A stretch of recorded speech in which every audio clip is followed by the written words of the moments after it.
No question, the standout crew here from New Zealand, the Evers-Swindell twins, looking for a 4th World Championship title. Nothing but first does for the twins. A little bit of a slow reaction there from the New Zealand double off the start. I guess they lost about sort of 6 inches to a foot.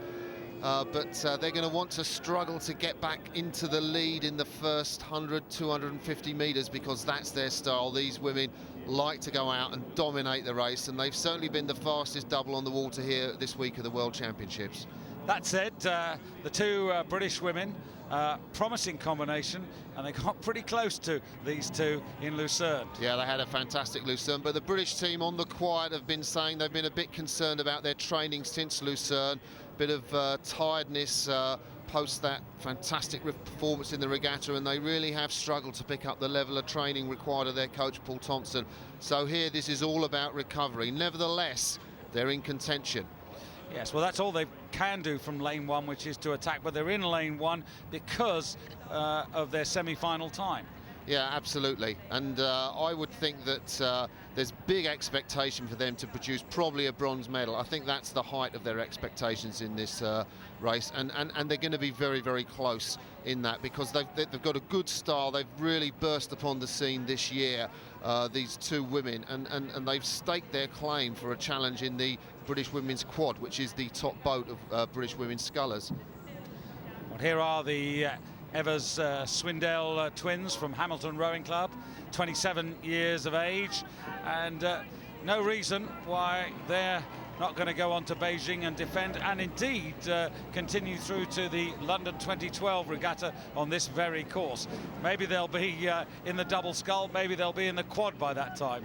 Yeah, well, certainly I think it's up to anyone to try and beat them and put them out of the double scull, but it's interesting.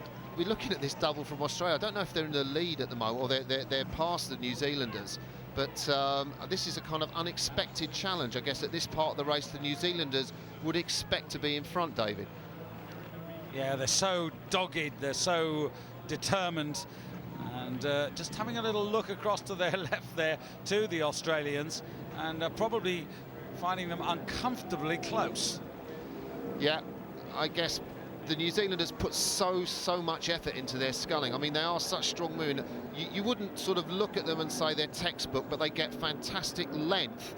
Just the fluidity perhaps could be something more, but the length they row is amazing. And again, you know, they're challenging these Australians back now, and they're really going to stamp their authority. They'll want to move away from this this plucky Australian crew. At the moment are challenging them, but well, they're wondering why aren't we ahead by more, I guess.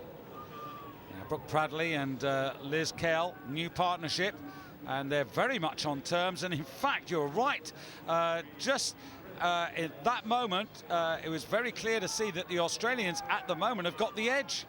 Yeah, well, actually, the thing you can say about this double, the Australians have put them together, a bit of a mixture of youth and experience. Liz Kell in the bow seat, she's from an under-23 gold medal winning double, and Brooke Bradley experienced in the single scull. She's a very, very tough competitor, the Australians are saying. And their profile as a new crew is that they're clearly improving through the regatta. They didn't beat the New Zealanders in the semi-final, but I guess, as Australians do, they've said lay the challenge out early, and well, are they going to have enough to hang on? Because at the moment the pace is pretty electric if they're in front of the Evers-Swindell in the middle of a race. Yeah, they took 3/4 of a second out of the New Zealanders, and the further they go, the better they're looking. They seem to be growing a little bit in confidence. Look at the expression there, Liz Kell, really looking as if she's enjoying this, and they are enjoying the fact that they are contending. Yeah, well, it was interesting when the British double got so close to the Kiwis in Lucerne. You know, they said, well, it's fantastic, we're nearly up against our heroines, and these women have really, you know, made a huge impact on the world of women's rowing. So the Australians, perhaps they haven't been so overawed by the New Zealanders' reputation, but one can't help thinking that the New Zealanders are just going to push back through any minute. And I'm surprised we haven't seen the British double up there a little bit closer. They'll need to challenge if they're going to be in amongst the medals. Yeah, Germany at the moment in the bronze medal in the brownish boat. Two from the top of your picture there, Susanne Schmidt and Britta Opelt.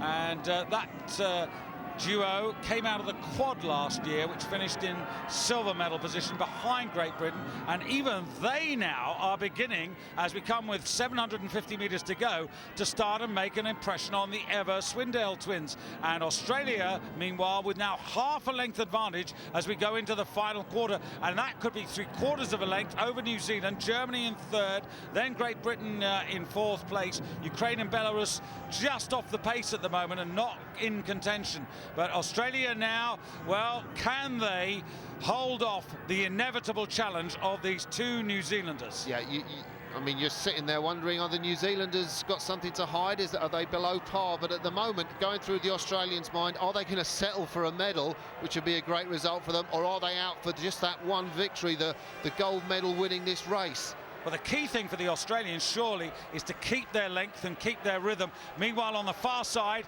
it's the two Annas, or Anna Bennington and Annie Vernon, who are now challenging the Germans for the bronze medal position. But this is incredible. In the foreground here, the evers-swindell twins have still not got to grips with Liz Kell and Brooke Pratley from Australia. And this is a real humdinger. And now Germany and Great Britain closing on the front too.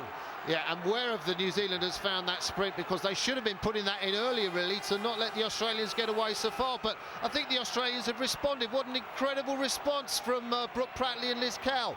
So Australia in the foreground, New Zealand 2 away from you, then Germany, then Great Britain, as we come in now with a little bit more than 15 strokes to go to the line, and it is Australia still leading the champions, the Olympic champions, the world champions, and they've cracked because the German crew of Susanne Schmidt and Britta Opelt have now gone into silver medal position, and Great Britain challenging New Zealand, but Australia take the gold ahead of Germany. New Zealand are only just in bronze. They lost. They nearly lost the medal to that fantastic British challenge at the end, but I think that's one of the performances of the regatta, an unsung crew coming together and really taking it to the Olympic and world champions. They have a look at the British right at the top there, challenging not Germany, but challenging New Zealand for the bronze medal, and the evers-swindell twins hold on by that much. Otherwise, they wouldn't be on the podium. A seismic shock for the twins and the world of women's rowing. The title goes to the rookies from Australia.